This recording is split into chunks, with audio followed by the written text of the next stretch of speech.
Another way of making fancy frame designs is to use Amaziograph. Now this one I did a couple of minutes ago, this one here, and it took me all of about 3 seconds probably to do it, but I'll show you how they're done. Now you want to click on the plus, which is down there, and you want to do a 2 mirror kaleidoscope. And this will give you a lot of lines going out. But if you click on here and you go to the adjust grid, you can adjust it so that you only have 2, which is what you're after, and then you click done. And now you can basically draw whatever you want to draw in whatever way you want, and it's going to be symmetrical. So just going to do that, and what am I going to do here? Whee. You literally just have fun doodling. I mean, you know, there's nothing complicated about this at all. And sometimes you just doodle away and you don't think you're going to end up with anything interesting, and other times you just do. So I finished my doodle, and I go to the bottom left hand side here on my iPad and click that there, and it puts it into my gallery.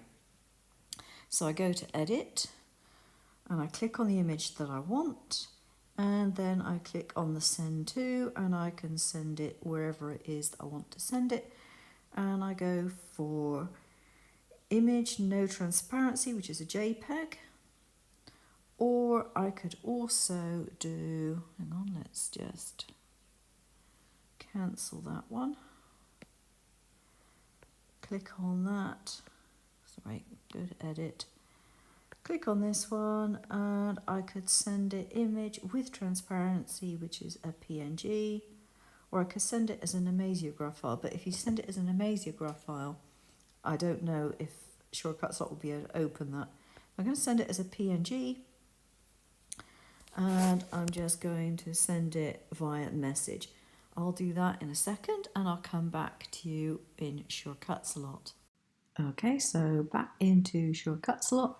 And I need to trace my design, and I don't want to be in that folder. I want to be on my desktop.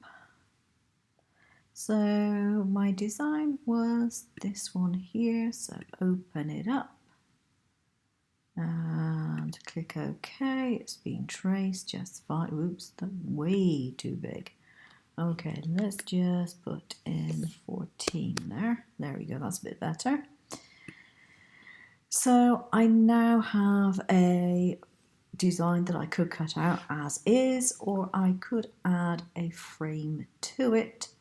I could also add an offset if I want to. So if I go to Effects and Shadow Layer, I can put a much thicker shadow on that. So I've just gone for a 1 millimeter shadow. So this is now my design.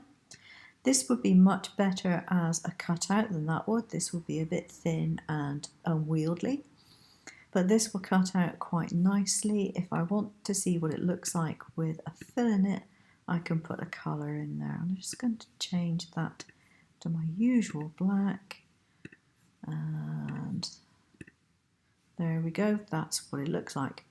If I want to make it in a proper rectangle, then I can do that simply by making a rectangle of an appropriate size. So I can make sure that it encompasses everything. That would appear to be about right, I think. Move this over to one side, do an interior shadow layer on this one. So an inset shadow, and formula, yeah, that will do fine. Go to path, exclude, and then see if this works. I'm going to select everything, Center it to the selection and then path union. And there we go. I have my rectangular frame with my design in it, ready to go. And that's as simple as could be. What am I doing? I meant to rotate it and I was clicking on the flip instead. So it doesn't get an awful lot easier than that. Take care. Bye-bye.